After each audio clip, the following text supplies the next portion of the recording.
y tiene que Es parar. Pero que, además de ser insostenible, es inmoral y en muchos casos ilegal, como ha sido la deuda que tienen, por ejemplo, Argentina, Ecuador y Ucrania con el Fondo Monetario Internacional, porque el Fondo Monetario Internacional ha dado esos créditos, inclusive violando no solamente la legislación nacional, sino violando la propia normativa del Fondo Monetario Internacional, que dice que no se puede prestar si es que hay indicios de que no se va a poder cobrar.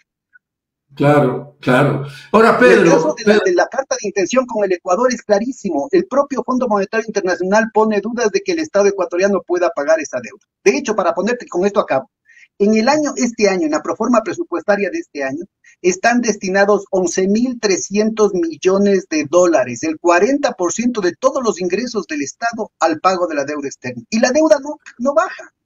O sea, el país sigue pagando la deuda y la deuda en lugar de reducirse sigue aumentando año tras año. Desde la es época de barbaridad. Correa, o sea, fíjate, hemos subido de 40% del Producto Interno Bruto a 85%, aunque el Fondo Monetario dice que es 92%, ahí puede ser que estén cocinando las cifras. Pagamos el año anterior 8.5% del PIB y no se reduce la deuda, sigue creciendo. Y si a eso le aumentan los arbitrajes internacionales, resulta ser que el Ecuador está debiendo 150% de su economía. O sea, si el Ecuador dejara de comer por un año, cosa que la última vez que pregunté creo que no se puede, si el Ecuador deja de comer, de vestirse, de hacer todo durante un año solo para pagar la deuda, pues en año y medio todavía no va a poder pagar nada. O sea, es simple y llanamente imposible. Es increíble todo lo que relatas, ¿no? Es cruel, no tiene ningún Es sustento, cruel. es muy cruel, porque mira tú, ¿no? En todas partes se discute el tema, Pedro, pero menos en el Ecuador. El propio Jaime Nebot, que no lo puedes ubicar en el campo del centro hacia la izquierda, jamás, está en el campo del centro hacia la derecha, escorándose mucho más a la derecha.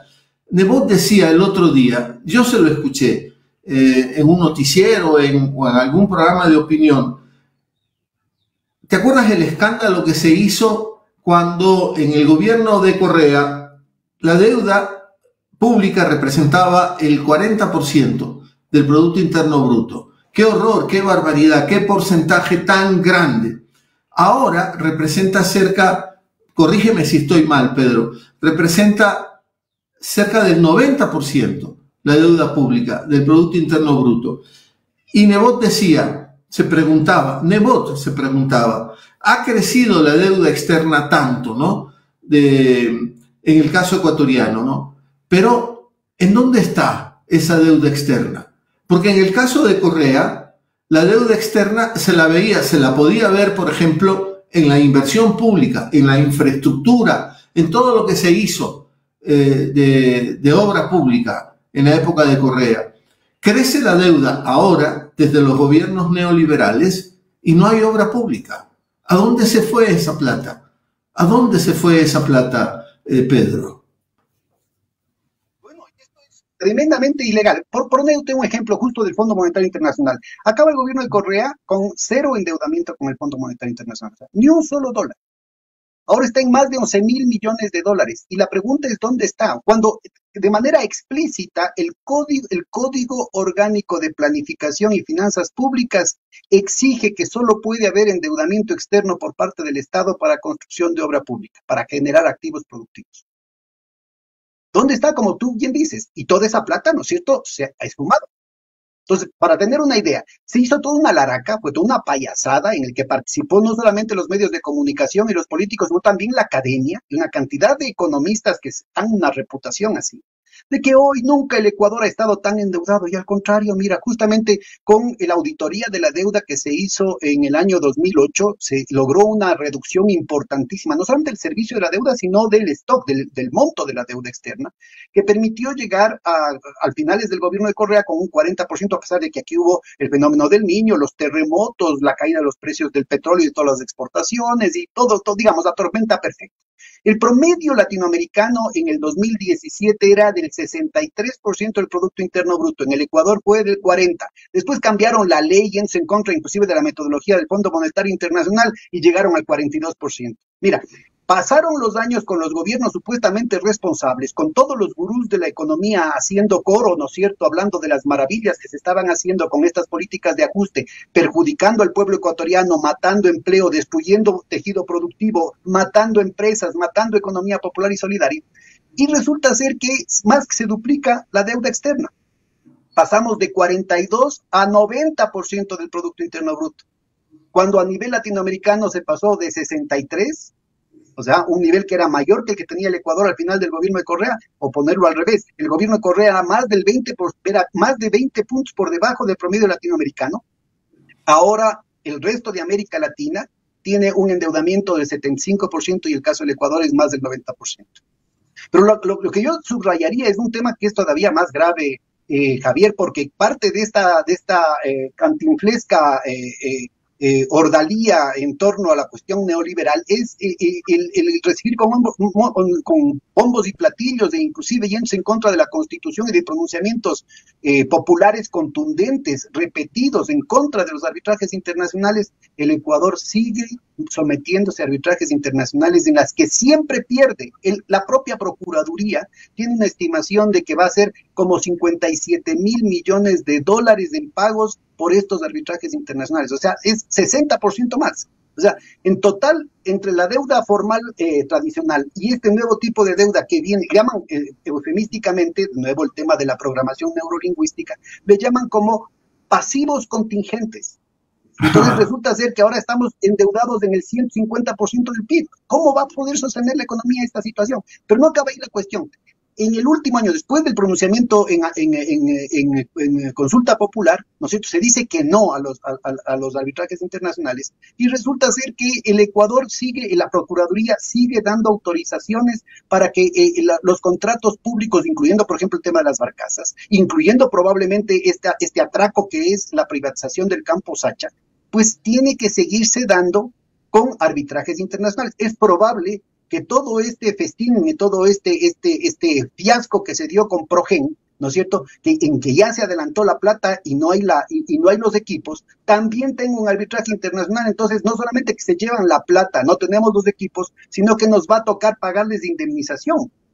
Así de grave es la cosa. Solo en lo que fue el mes de enero del 2025, el gobierno de Noboa, en su práctica sistemática de violar la Constitución y las leyes, otorgó 15 autorizaciones para nuevos arbitrajes internacionales, sabiendo que el Ecuador va a perder. Pedro, yo pongo en el centro de todo este desastre, de esta catástrofe, real catástrofe, que nos ha precarizado a todos, porque no estamos hablando solo de precarización laboral. Yo creo que ahora lo que se ha logrado es precarizar a toda la sociedad ecuatoriana. Pero yo pongo en el centro de esa precarización al presidente Noboa como el responsable principal de todo este desastre. ¿Te parece a ti? Mira, este es un nuevo bloque de poder, es un contubernio en el que están coludidas fuerzas internas y externas, es parte de una agenda imperial, de un imperio que, a propósito de que simbólicamente acaba de morir Carter, ¿no es cierto?, ya no le interesa el tema ni de la democracia, ni de la Constitución, ni de los derechos humanos, o lo que fue en la época de Kennedy, ahora que se van a abrir los archivos del asesinato de Kennedy, van a ubicar el involucramiento del Estado profundo de los Estados Unidos en eso, ¿no es cierto?, con el tema de la Alianza para el Progreso, ya nada de eso, ni la cuestión de Roosevelt, del buen vecino, nada de eso, ni la sustitución de importaciones. Ya no tienen nada que ofrecer, si ni siquiera tienen industria adentro. Entonces, mira, hay una situación muy grave porque este proceso, en el caso del Ecuador, tuvo en el plano profundo esta coalición de fuerzas de un sector de la oligarquía, inclusive sectores de la oligarquía que fueron favorecidas por las políticas expansionistas y redistributivas de Correa, ¿no es cierto? Ese sector se vuelca para entrar en un proceso en el que no tienen nada que ganar, porque les obligan, por un lado, a matar el mercado interno con las políticas de ajuste, pero por otro lado también a matar el mercado externo, porque exigen una alineación absolutamente servil y lacaya con esta política guerrerista del imperio, que está matando los principales mercados. O sea, la dinámica más importante en los mercados mundiales viene del Asia, sobre todo de China, y en el caso del banano y de las flores, también de la cuestión rusa. Ya tuvimos el ejemplo clarísimo con Novoa de la payasada de la supuesta chatarra soviética, ¿no? Que inmediatamente se empezaron a haber problemas con los mercados del banano. Entonces, si no tienes los principales mercados externos y estás obligado a matar los mercados internos, ¿a qué le está apostando? Ya no nos pongamos a hablar en la perspectiva de la gente, de la humanidad. Hablemos en la propia perspectiva del business, de estos herederos, como Novoa, ¿sí? Que están despilfarrando sus haciendas, las haciendas heredadas, y más aún, están entregando las haciendas a los narcos. Entonces, ¿cuál es el punto fundamental acá? Que están generando una situación insostenible en el plano macroeconómico. Habíamos hecho la referencia, mira, son 2.300 millones de dólares de los impuestos que las grandes empresas, las mineras, las petroleras, los bancos, las empresas de la propia familia Novoa y de sus amigos no les da la gana de pagar al SRI. Son 7.000 millones, dice Carlos, y yo coincido con eso. Yo creo que pueden ser hasta más con las nuevas leyes, las supuestas leyes de fomento del turismo, con las leyes de zonas francas y todas las cosas que se han venido aprobando ahí, todavía les dan más subsidios. De nuevo, la programación neurolingüística prohíbe hablar de subsidios si se trata de gente, entre comillas, gente bien. O sea, cuando se trata de los ricos, se llama gasto fiscal. Con una serie de manipulaciones contables han logrado bajarle en lo que estaba antes con la metodología anterior a 5.500, una cosa así, cosa que es absolutamente imposible porque sigue habiendo subsidios a las grandes empresas, insisto, incluyendo a las mineras. Empresas mineras que han exportado, el año anterior exportaron como 4.000 millones de dólares, pero en el Ecuador se quedó menos de 50 millones, 50 de 4.000. ¿Para qué nos sirve? Y en un momento en que el precio del oro, el precio de los metales está creciendo, el precio del oro se está duplicando. ¿En qué ha sentido? ¿De qué le ha servido al Ecuador esa situación en la que se llevan todo y no queda sino acá los pasivos ambientales? Entonces son 2.300 por un lado, 7.000 por otro lado. El ingeniero Walter Guerra hablaba de que solo Claro tenía que haber pagado como cuota inicial 3.000 millones por la renovación del contrato. Y eso simplemente desde el gobierno de Lazo no se ha pagado nada. Y además se le ha retirado otros impuestos como el impuesto de cuota de mercado, que eran como 320 millones, con 3.000 adicionales. A eso le sumas, déjame solamente completo este tema, a esto le sumas el hecho de que, por ejemplo, tenía que haberse revisado las concesiones de los puertos, que también tenía que haberse cobrado.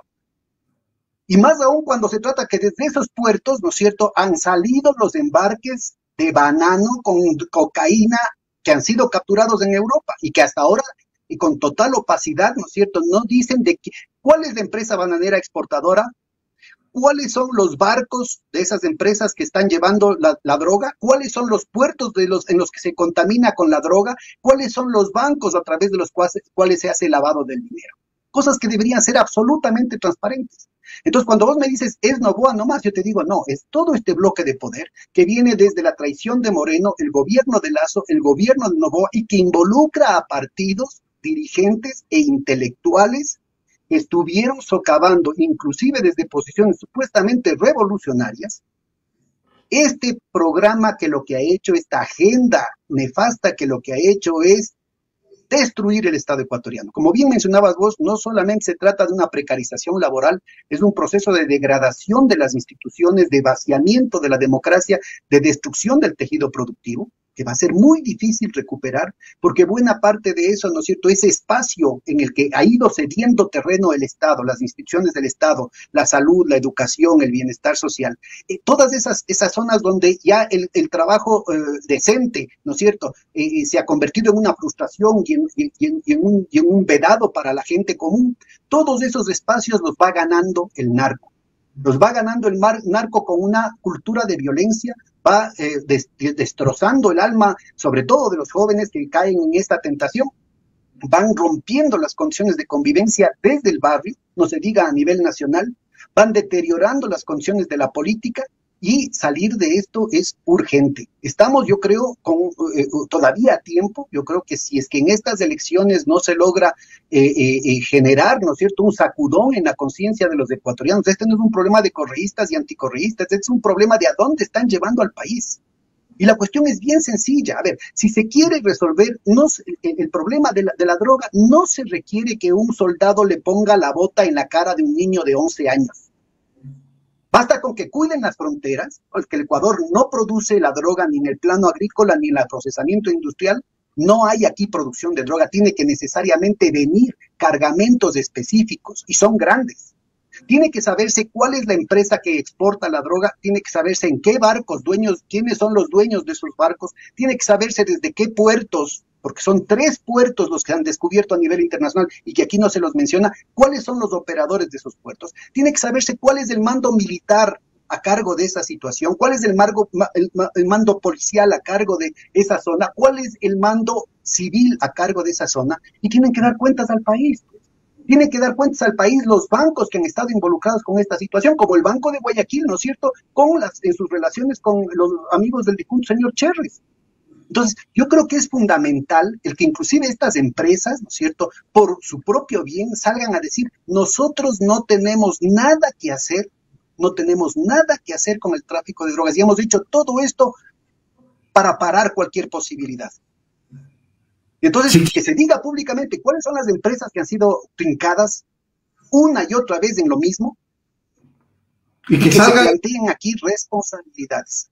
Y que salgan y le enseñan a la sociedad ecuatoriana qué es lo que han hecho. Mira, yo no sé si incluiste en este concepto gramsciano del bloque en el poder a los medios, que son parte de ese bloque en el poder. Este es más de Pulanzas, ¿no? Es decir, aquí tú tienes, en Gramsci lo que te plantea es el tema de más larga duración, ¿no? Entonces lo que te dice es cuál es la forma de acumulación, el régimen de acumulación que genera una dinámica social, que reproduce a determinadas fracciones de clase, a determinadas ramas de la economía, que van a permitir, ¿no es cierto?, una cultura del conflicto entre los de arriba y los de abajo en ciertas condiciones. Entonces, cuando se plantea el tema del bloque histórico de Gramsci, ¿no es cierto?, estamos hablando de, por ejemplo, lo que se intentó hacer con el gobierno de Correa. Es decir, cambiar la lógica, en lugar de que sea la lógica de un capitalismo hiperdepredador, ¿no es cierto?, del neoliberalismo, se tenga una lógica en el que de alguna manera todos salgan ganando, ¿no? Acuérdate que hasta los banqueros aumentaron sus ganancias. En el gobierno de Correa llegaron a tener 360 millones de dólares de ganancias al año, ¿no? Claro, el problema es que viene el nuevo bloque de poder, que es la cuestión más de corto plazo, que es lo que viabiliza el modo de regulación, o sea, la forma de generar una política económica que hace sostenible esta relación entre las distintas fracciones de clase en el largo plazo, y plantea rapidísimo, y aquí queda, tu pregunta queda pero formidable, porque hace muy visible la cosa, de lo que tenían 360 millones de dólares al año, que era una ganancia enorme, con el relajo, el total desenfreno que se plantea con la mal llamada Ley de Fomento Productivo de agosto del 2018, la total desregulación del sistema financiero para permitir también el lavado, para permitir la fuga de capitales, para permitir los créditos vinculados, que son los que crearon la crisis bancaria de finales de los 90, ¿sí?, pasan a más de 1,000 millones de dólares de ganancias, mientras el país, como bien estabas mencionando en esas cifras, está decreciendo. Fíjate, en la época de Correa, con ese bloque histórico gramsciano, ¿no es cierto?, con ese régimen de acumulación que provocaba una redistribución del ingreso, que generaba un mercado interno que propiciaba un crecimiento de la economía, más que se duplicó el ingreso promedio de los ecuatorianos. Y los ricos siguieron siendo ricos, pero a un ritmo un poquito menor, y los pobres dejaron de ser tan pobres. O sea, los más pobres, y estos son datos de Andrés Mideros, que fue secretario privado del presidente Lenín Moreno, ¿no es cierto?, te ubica unos datos de que los percentiles más bajos, más pobres de la población, aumentaron su ingreso real en el 24, en el 26%, mientras los más ricos aumentaron en el 9%. O sea, siguieron aumentando, quitado la inflación, ¿no?, en términos reales. Entonces, se duplica el promedio y las diferencias se reducen. En cambio, al contrario, desde la traición del 2017, lo que tienes es un decrecimiento del ingreso promedio, pero los ricos se hacen muchísimo más ricos y los pobres se hacen muchísimo más pobres. Mira, en la entrevista que le hago yo a Carlos en este programita que pueden encontrar, se llama Alternativas, pueden verlo en el Google, el Carlos hace un estimado de que solamente en el gobierno de Noboa ha habido un aumento de 420,000 personas pobres, o sea, nuevos pobres, en un número de 420,000, y de pobres extremos de 256,000. Pero esto se da en un momento, por favor, ubiquémonos, esto se da en un momento en que buena parte de los ecuatorianos han salido del país. O sea, este modelo, este bloque de poder que se establece con la alianza, que incluye muy bien, como dices, a los medios de comunicación, la alianza Moreno-Lazo-Noboa, ha generado una expulsión, dice la ministra, la canciller dice que son 2.400.000 ecuatorianos que han salido. Entonces, son gente que ha sido afectada por el modelo, pero además de eso tienes el hecho de que tienes más pobres y más pobres extremos. Y además de eso tienes el hecho de que los que no son pobres extremos, hay 5.700.000 ecuatorianos que están o en el desempleo o en el subempleo. Entonces, este es un modelo que, como muy bien dices, ¿no es cierto?, es un modelo de despliegue de la crueldad, es un modelo que provoca sufrimiento, es un modelo que muele carne humana. Contarle a la gente, Alternativas se llama el espacio de Pedro Páez, que lo puede usted encontrar también en las redes. Ahí Pedro desarrolla incluso muchísimo más lo que hemos venido conversando. Para terminar, Pedro, te quiero hacer un empate, porque es de estos días. El ministro de la Gasca, ¿no? Ministro de Gobierno, porque están empeñados en hacer una reforma al Código de la Democracia y decirnos que los partidos políticos ya no se financien con recursos del Estado, ¿no? Cero. Y de la Gasca suelta una lectura y dice, ya no podemos permitir que se sigan agarrados a la teta del Estado. Qué cinismo, ¿no? Porque todas estas fortunas, siguiendo atentamente tu relato, se han levantado de la teta del Estado. Esta gente muy rica vive del Estado, succiona, le chupa muchos recursos al Estado y se los pone para ellos. Y sin embargo tienes un ministro de este gobierno que dice, ya no más los partidos políticos viviendo de la teta del Estado, porque ellos sí quieren quedarse ahí prendidos a esa teta del Estado, como lo han hecho siempre a lo largo de su historia, Pedro. Bueno, mira, es precisamente lo que estábamos conversando, ¿no? Esos 7.000 millones de dólares de supuesto gasto fiscal, subsidios para los ricos, es la teta del Estado, que se reparten entre ellos mismos. O sea, son las grandes empresas, las grandes mineras, las grandes petroleras, los grandes banqueros, la familia Noboa y sus amigos. O sea, incluyendo a los ministros. Esos 2.300 millones que no les da la gana ellos mismos de cobrarse, conforme a lo que dice la ley, es parte de lo que el Estado está perdiendo y que les está dando como teta a ellos mismos. Estas nuevas políticas supuestamente de fomento son parte del mismo regalo con plata ajena.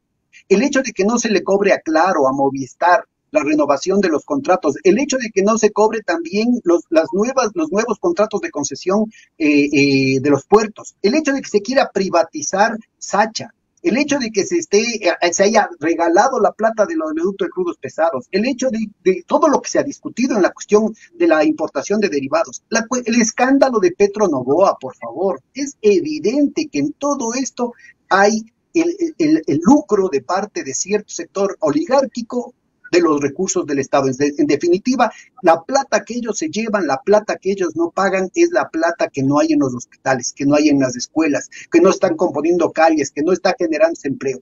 Y la situación es mucho más grave porque de un tiempo para acá, precisamente ese bloque de poder al que hacías referencia, entra en una dinámica distinta a lo que sucedía antes, porque eso también sucedía antes, pero de alguna manera medio civilizada, medio taimada, ¿no es cierto?, tratando de establecerse dentro de la ley. No, de un tiempo para acá, el nivel de concentración económica es tan grave, es tan brutal, es tan rápido, vinculada además a las rentas del narcotráfico, que genera una dinámica similar, creo que conversamos la vez anterior, a la de Somoza, a la de Trujillo, a la de Batista, a la de Stroessner, porque es la ley del come solito.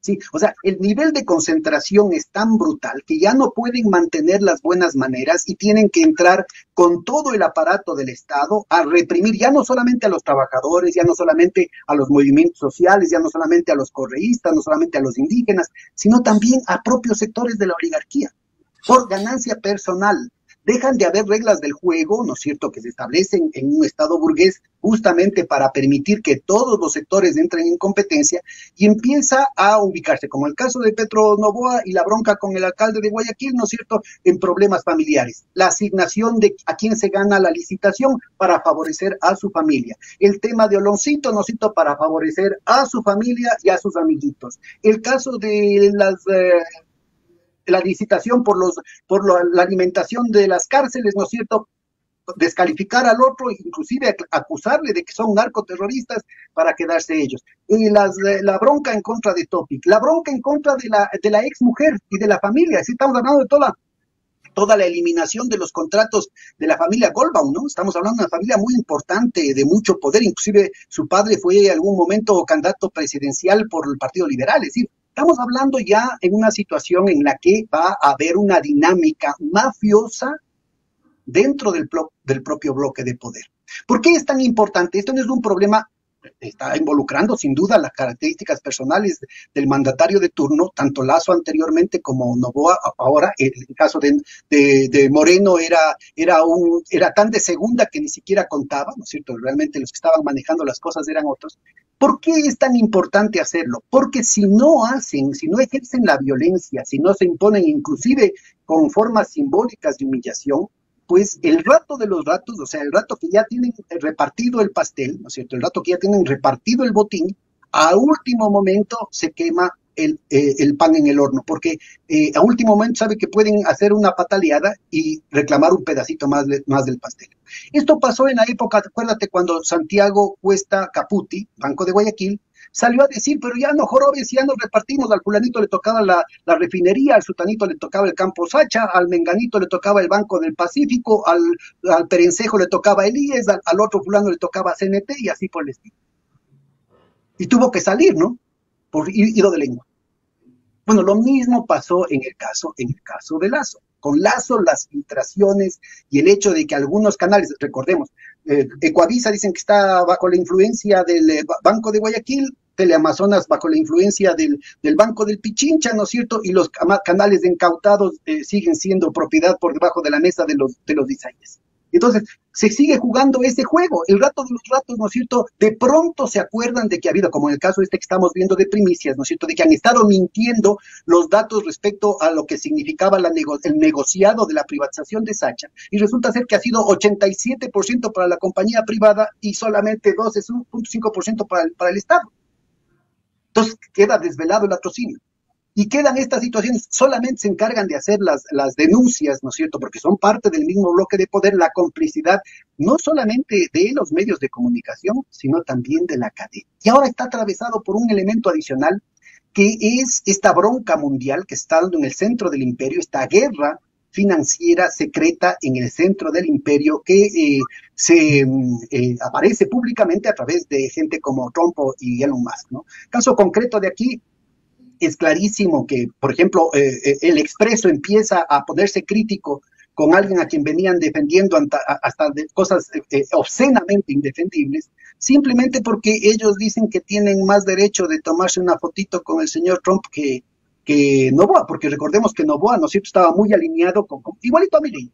Milei estaba tan alineado con Zelensky que lo invita a Zelensky a la posesión presidencial, y como ahora no está de moda, ya no es parte del buen gusto de Washington, ¿no es cierto?, entonces tiene que ver cómo acomoda su situación para las nuevas condiciones. Lo mismo está haciendo Noboa.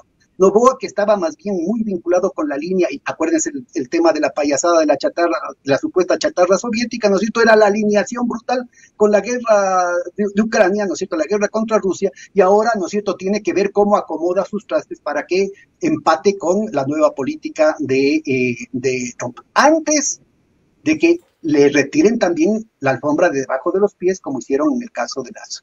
Entonces, yo creo que esa es la gran dinámica que le va a costar carísimo al país, porque la forma de congraciarse con el poder, fíjate, en el caso de Milei, va a ser la entrega de la Patagonia a ciertos intereses sionistas. A eso fue, además de entregarle la motosierra a Elon Musk, ¿no es cierto?, fue el tema de ir a negociar cómo hacen para que no le sigan denunciando con la estafa esta de las criptomonedas. Y en el caso de Noboa, ¿no es cierto?, están haciendo todo lo posible para ver cómo entregan no solamente a los intereses norteamericanos, sino también a los intereses sionistas, a los intereses británicos, todo lo que pueden, incluyendo, como ya mencionabas tú, el tema de las Islas Galápagos, pero también en nombre de la reducción de la deuda y en nombre de la ecología, también van a entregar la soberanía de la Amazonía y del Chocó Andino. Qué barbaridad. Mira cómo se acomodan, ¿no? Cómo se acomodan. Son peor que este viejo político, ¿no? Cuando hablamos de Fouché, que pasó de unas tendencias a otras exactamente opuestas y siempre se acomodó, siempre se acomodó. Es una sinvergüencería, ¿no? No se defienden principios en esta forma de entender la política, ¿no? Pedro, oye, muchísimas gracias por este tiempo.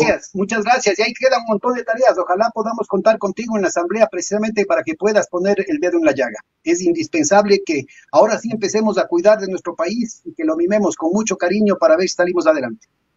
Te recibiré para que lleves propuestas, ¿no?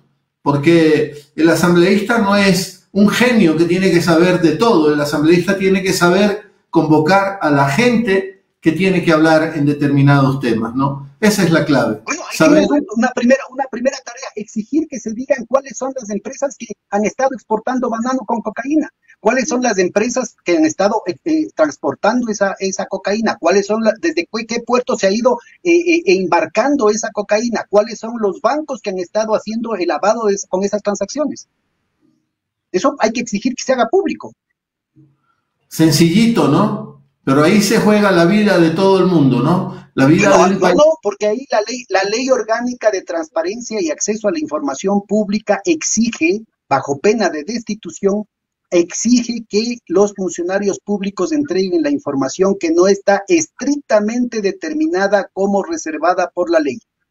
¿Pero has visto a la fiscal preocupada de estos temas? En absoluto, en absoluto. Ah, sí, pues, sabe a dónde se mete, ¿no? Sabe para quién trabaja. Y nosotros también sabemos. Pedro, agradecerte mucho por este tiempo. Sé que tienes ya mismo otra reunión y por eso nosotros cambiamos el horario, para respetar tus tiempos. Así que agradecerte. Estoy muy agradecido, Javier, y de nuevo un gran abrazo. Muchas gracias por la invitación y mucha suerte en tus labores. Cuídate mucho, Pedro Páez, en esta entrega de Palabra Suelta, este día jueves 27 de febrero de 2025, ya son las 4 de la tarde con 19 minutos, nosotros nos vamos. Y siempre al